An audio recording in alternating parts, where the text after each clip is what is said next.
What's up, you guys? It's Jade Flury here with Fox 26 Houston, and we are here with Hall of Famer Shaquille O'Neal in the building. You know how tall I am? 6'11". 6'7". 6'7". 8'9". 8'9". So how's it feel to be in Houston? Well, I've been a native of Houston for 30 years. I've been here since 1989. You still live here? Yes. Oh, what part of town? I live in all the lands.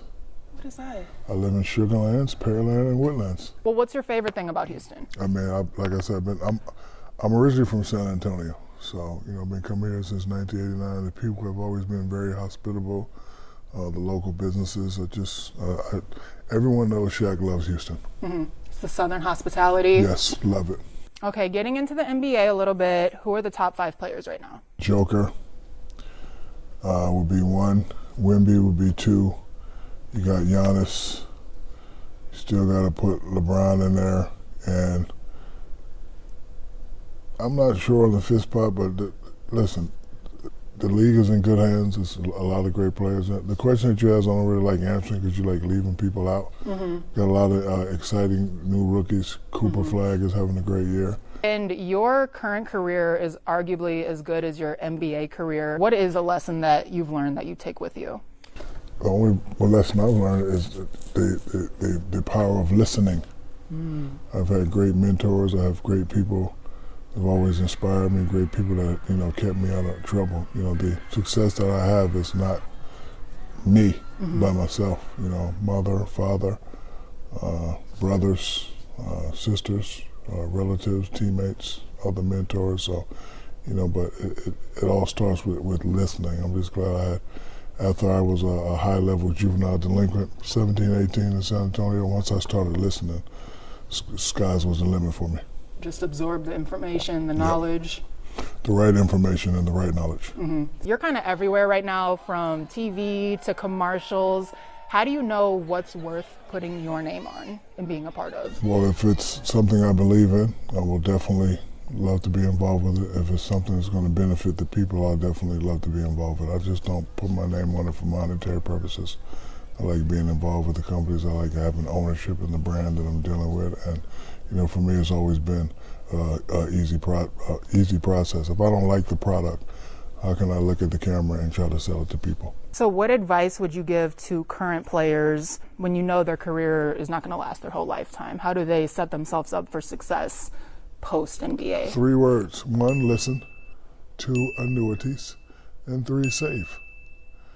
I heard Odell Beckham say the other day, it's easy to spend $100 million. He's correct. Because if you understand business and EBITDA and all those business terms, $100 million, you're not netting $100 million. You got to pay tax. You got to pay, And then, a lot of people don't know, athletes, we have to pay an entertainment tax. Every city we perform in, so we're paying a lot of taxes and families, and we like our jewelry and we like our cars, so that money is easy to disappear.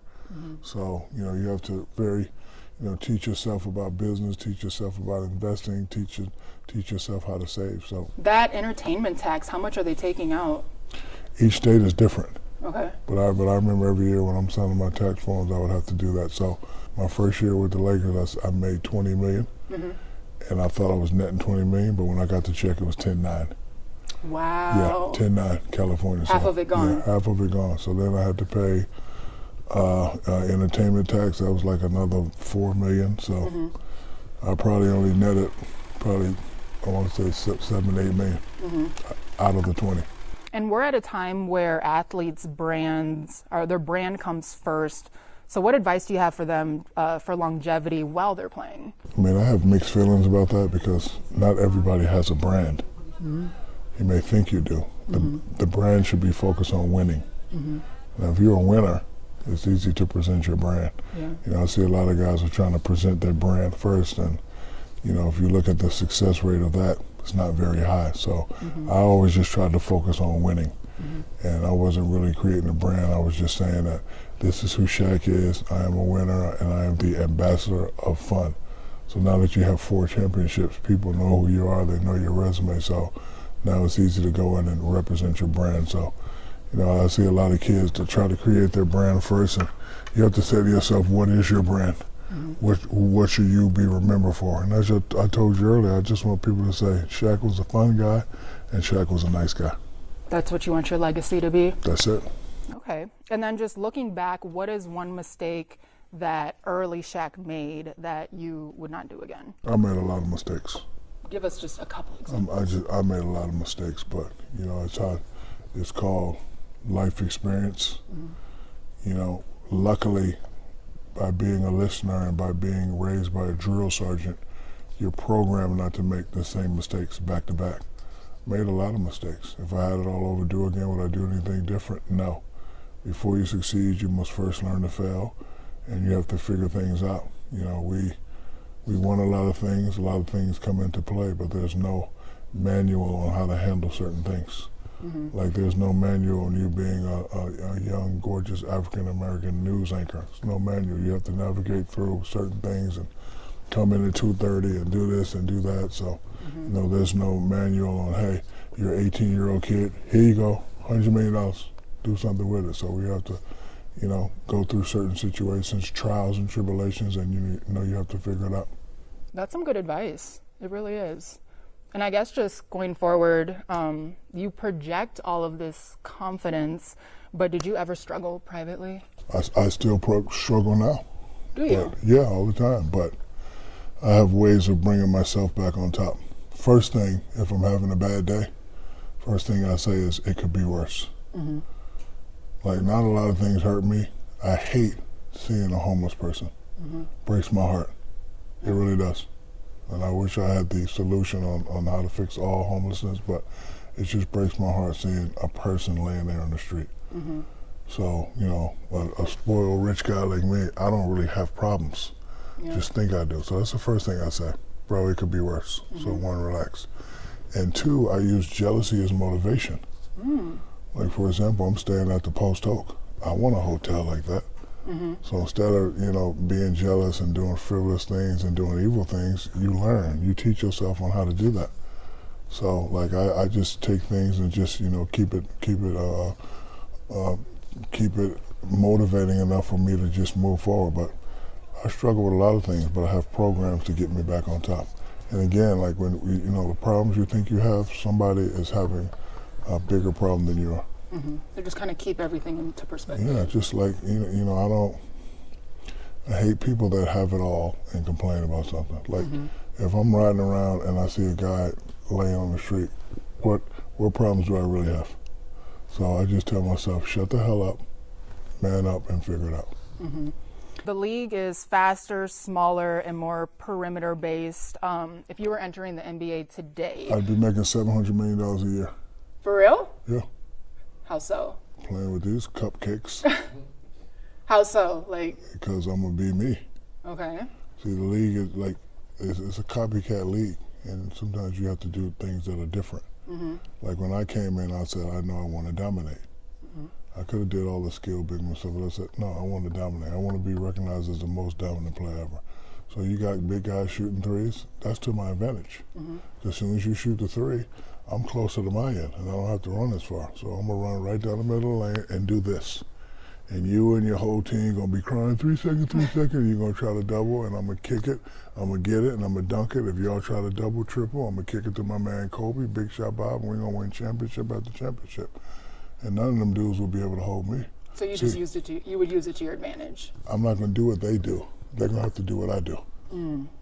And I've always been like that. So you got guys shooting threes just because we're in this era. I'm not going to be shooting no threes. I'm going to run right past you and I'm going to dominate you. I'm going to make you quit like I always did.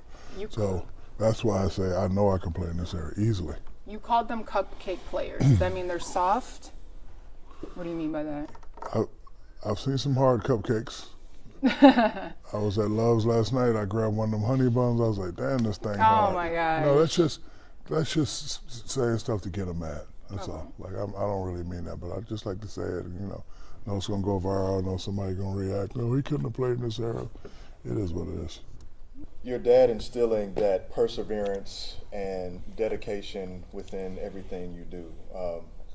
What do you feel is the best advice for somebody who wants to persevere and dominate like you do? For somebody that wants to make it to the top, you have to set a goal for yourself. My number one goal in life was to get my mother a house. That was it. Mm-hmm. So now that I'm trying to get my mama a house, how you gonna do that? Man, they gonna pay you a lot of money to play basketball. Make sure you're good at that. Yeah. Hey, they gonna pay you a lot of money. Make sure you know how to keep this money so your mama can keep her house. How you gonna do that? So that was a factor for me. So you have to set a goal for yourself and just go for it. Mm-hmm. Like I didn't want to be famous. I didn't want to have 20 cars. I want to get my mother a house. Never had a house growing up. We went from relatives to cousins. My father joined the military. We flew to Germany and down South Georgia. Ended up in Texas. We stayed in, I wanted to say barracks, but army housing. It's not a real house. And then one day, me and my mom was riding in San Antonio, and she pulled over, nice little house, and she just sat there and looked at it. And it brought a tear to my eye. I was a junior in high school. I was like, you know what? That's my goal, to buy my mother a house. So you have to set a goal and chase that goal to no end. What's your next goal? So my next goal is continuing to make people happy, make people smile. Okay. You know, I'm doing Dr. Lucille O'Neal's work. You know, whatever she tells me to do, I do. After I got my doctorate, she put her hand on my face, and even at 45, 50, I just felt like a little baby. And she said, baby, I'm so proud of you. I want you, that's a command, I want you to continue making people smile. So I go around doing random acts of Shaqness. Is it a fulfilling feeling? Yeah, because from 2 to 17, I was a high-level juvenile delinquent. I used to see disgust on her face. Yeah. A lot, like just disgust. And then once I started listening and she started smiling. 14 years at TNT. I mean, what's the difference? I don't really look at it as a transition because same studio, same crew, just a different name. Oh, okay. I think they knew and understand that it's a possibility we'll go off the rails every now and then. Mm-hmm. We're not working as much as now. That's because they're saving the big dogs for later. Mm-hmm. Once the playoffs start to start, you're going to see us more. You're going to see us every day. Like, we let the new people do what they do, and still fill out for everybody. Mm-hmm. But I just looked at my schedule. Once the playoffs start, you're definitely going to see us every day. But it's good. I'm just happy that the guys are together, because there was a chance that the guys were going to be different, and that would have been kind of sad for me. Because I'm only there because Ernie came to my house when I was in high school. He interviewed me. Oh, wow. So I had the opportunity to work next to a guy that interviewed me in high school. I thought that was, a rare opportunity. So for the ladies who might be wondering, what is your relationship status? I'm married. To the money? No. I don't see. You got a ring on? Yeah. That's not the wedding ring though. She's Spanish. Her name is Myself. He's married to myself. You ever heard of her? Yourself, I'm Yes. assuming. Yes. I'm married. Okay. Yes, I'm married to myself. Would you want to get married? Yeah, I'll probably get married soon. What qualities would your dream woman have to have? I think a lot of people put the word qualities on it. She wanted to be nice. Okay. Personality? That's what matters? Just nice. Okay. There's a lot of nice girls though. All right, it's just, you need nice. I think people are too picky sometimes. I want this, I want that. You want somebody that's going to be nice and somebody that's going to treat you with honor and respect. That's it. That's all you want. I want this, I want that. Never works out. So. What? Are you asking me to marry me? No. Oh, okay. I think it's the other way around. Okay. I don't get down on my knees to do that. Well, That's you not wouldn't have to get on your knees. Oh, why? I don't make people get on their knees. You can just ask me. It's too soon. Okay, cool. It's too soon. All right,